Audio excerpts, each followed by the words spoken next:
महाराज जी, मैं फौज में एक अधिकारी हूँ।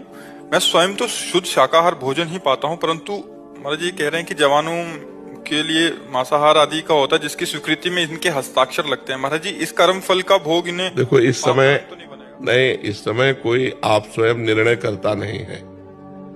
आप एक राजकीय विभाग, जो सेना विभाग है, उसमें आप सेवा में हो, तो उसमें पाप देखने की बात नहीं है, उसमें कर्तव्य देखने की बात। हेलो, आतंकवादी का है, हमें शंका है कि बॉर्डर से पार हो रहा आतंकवादी है, हम उससे जानकारी थोड़ी लेंगे। भैया तुम आतंकवादी तो नहीं तुम्हारी खोपड़ी उड़ा देगा? नहीं उड़ा देगा। वो तो शंका पे गोली मार दी जाएगी, नहीं मारी जाएगी, तो उसको पाप नहीं लगेगा, क्योंकि वो राजकीय विभाग में खड़ा हुआ है, वो अपने देश की रक्षा के लिए खड़ा हुआ है। तो ऐसे आप जिस विभाग में है, वो इतना सत्य विभाग है, तो उसमें जवान को हमें पुष्ट करना है।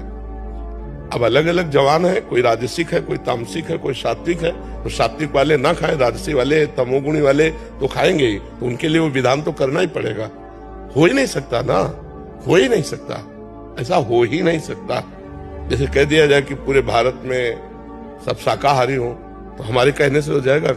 जो तमोगुणी स्वभाव के हैं वो भगवान की भी बात नहीं मानेंगे, हमारी क्या बात है।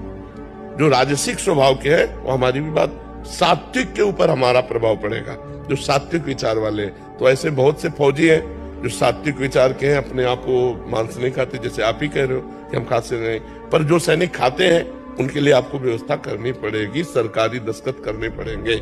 उसमें आपको इसलिए पाप नहीं है कि ना आप मरवाना चाहते हो पशुओं को और ना आप स्वयं खाना चाहते हो, लेकिन अगर जहां ऐसा व्यवहार हो रहा है सैनिकों के लिए देने का, तो वहां आप अगर अधिकारी हैं, आपको परोसना भी पड़े तो परोसना पड़ेगा, आपको परोसना पड़ेगा, क्योंकि आप ड्यूटी में हो।